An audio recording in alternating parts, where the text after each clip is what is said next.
Hello good morning friends. வாங்க இன்றைக்கி நம்ம எம்வி விலாக்ஸ் ஆஃப் மலர்விழி சேனலில் பார்க்க போகிறது சூப்பரான ஹெல்த்தியான டேஸ்டியான ஒரு லட்டுங்க. எம்மையான லட்டு. ஆமாம், அவல் வச்சு செஞ்சுருக்கு லட்டுங்க.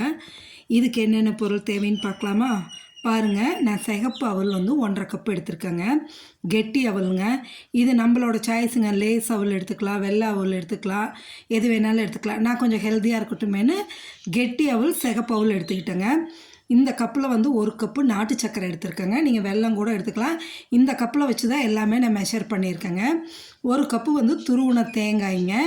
கொஞ்சம் முந்திரி பருப்பு உடச்சி வச்சுருக்கேன். இது திராட்சை எடுத்து வச்சுருக்கேன், ட்ரை கிரேப்ஸு. தேவையான அளவு நெய், அதிகபட்சம் இதுக்கு தேவையில்லைங்க, ஒரு 2 ஸ்பூன் நெய் இருந்தால் போதும். சரிங்களா? இதை வச்சு தான் நம்ம சூப்பரான இன்றைக்கி ஒரு அவல் லட்டு செய்ய போகிறோம். ஹெல்த்தியான அவல் லட்டுங்க.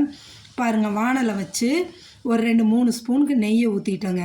நல்லா 3 ஸ்பூனே ஊற்றியிருக்கேன். ஏன்னா முந்திரி பருப்பு திராட்சை வறுத்து எடுக்கணும், அதுக்கப்புறம் அவல் வறுக்கணும், அதுக்காகங்க. இப்போ அந்த நெய் கொஞ்சம் காஞ்சிட்டு இருக்கும்போதே நான் முந்திரி பருப்பு திராட்சையை போட்டேங்க. போட்டு மீடியம் ஃப்ளேம் வச்சுக்கிட்டு அப்படியே பொறுமையாக வறுத்து எடுக்கலாங்க. இதுக்கிடையில் தேங்காய் நான் துருவின தேங்காய், ஃப்ரெஷ் தேங்காய் எடுத்து வச்சுருக்கேங்க. அதை அப்படியே போட்டு செஞ்சோன்னா 1 நாள் 2 நாளில் தீர்த்துடணுங்க. ஏன்னா தேங்காய் கெட்டு போகிறதுக்கு வாய்ப்பு இருக்குது. அதனால் என்ன பண்ணால் அதை வறுத்து எடுத்துடணுங்க. ஒரு பேன் ஒன்று வச்சுட்டு எதுவும் எண்ணெயோ ஊற்றாமல் ட்ரையாகவே அப்படியே நம்ம ஃப்ரை பண்ணி எடுக்கணுங்க.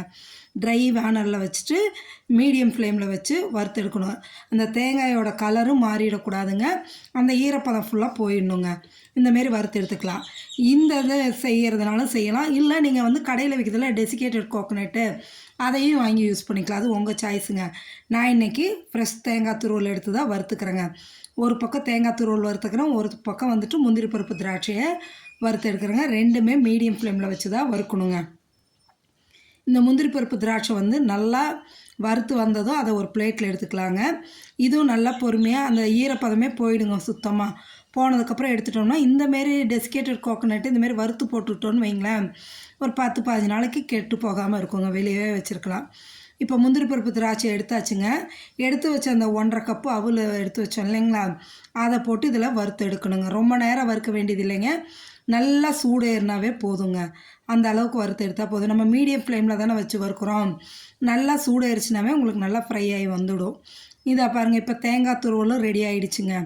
இதை அப்படியே என்ன பண்ணுறது, நல்லா உங்களுக்கு தெரியும், ஈரப்பதம் போய் ட்ரையாக இருக்கிறது நல்லாவே தெரியுது பாருங்கள். இதை ஒரு பவுலில் நம்ம எடுத்து தனியாக வச்சுக்கலாங்க. வச்சுட்டு அந்த அவளையும் வறுத்து எடுக்கிறோம் இல்லைங்களா, அதையும் வறுத்து பாருங்கள். நல்லாவே பொடியாக உங்களுக்கு நல்லாவே தெரியும், ஈரப்பதம் இல்லாமல் ட்ரை ஆகிடுச்சு பாருங்கள். இந்த அளவுக்கு வறுத்து எடுத்துக்கிட்டிங்கனாவே போதுங்க.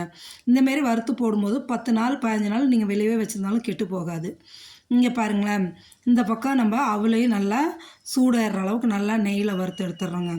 வறுத்து எடுத்துட்டு இதை நம்ம என்ன பண்ணுறோன்னா, இதையும் ஒரு மிக்ஸி ஜாரில் கொஞ்சம் ஆற வச்சுருங்க. ஃபஸ்ட்டு ஒரு வாமாக வெதுப்பாக இருக்கிற அளவுக்கு ஆற வச்சு எடுத்து ஒரு மிக்ஸி ஜாரில் போட்டுடணுங்க.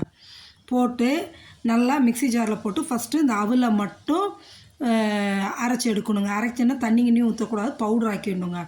பாருங்கள், இந்த அளவு பவுடர் ஆக்கிக்கணுங்க. பவுடர் ஆக்கினதுக்கப்புறமா நம்ம தேங்காய் துருவல் வறுத்து வச்சுருக்கோம் இல்லைங்களா, அந்த தேங்காய் துருவலை போட்டு அதை திரும்ப பல்ஸ் மோடில் 2 பல்ஸ் 3 பல்ஸ் விட்டு எடுங்களேன். பல்ஸ் மோடில் போட்டு விட்டு எடுங்க. அப்போ எல்லாம் ஈவனாக கலந்து வரும். இதுக்கப்புறமா நம்ம எடுத்து வச்சுருக்கோம் இல்லைங்களா, 1 கப்பு நிறையா நாட்டு சக்கரை, அதை போட்டுக்குங்க. போட்டு இப்போ நீங்கள் பல்ஸ் மோட்லேயே விட்டு திருப்பி எடுத்திங்கன்னா இந்த அளவுக்கு வந்துடுங்க. இப்போ இதை எடுத்து ஒரு பவுலில் கொட்டிட்டு, நான் பேஷனில் கொட்டிட்டு வறுத்து வச்ச முந்திரி பருப்பு திராட்சை இருக்கு இல்லைங்களா, அதையும் போட்டு நல்லா கையால் ஈவனாக கலக்கி விடுங்க. நல்லா கலக்கி விட்டுட்டு எடுத்து அப்படியே உருண்டை பிடிச்சிங்கன்னு வைங்களேன், நல்லா உருண்டை பிடிக்க வருங்க. சும்மா கமன்னு வாசமாக நல்லாயிருக்கும். நெய் அந்த அளவு நெய் ஊற்றுனதாங்க, 3 ஸ்பூன் தான், வேறெல்லாம் இல்லைங்க. அவ்வளவு வாசமாக நல்லா இந்த அவல் லட்டு நல்லா இருக்குங்க. அவல் சாப்பிடாத குழந்தைங்களுக்கு நீங்கள் இப்படி செஞ்சு வச்சுட்டிங்கன்னா அதிகபட்சம் ஒரு 1/4 மணி நேரங்க இது செய்கிறதுக்கு, அவ்வளவுதான்.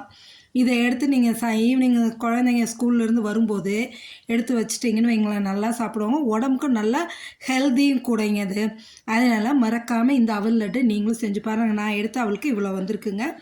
நீங்களும் செஞ்சு பாருங்கள் டேஸ்டியான இந்த அவல் லட்டை. நம்ம சேனல் சப்ஸ்கிரைப் பண்ணுங்கள். தேங்க்யூ.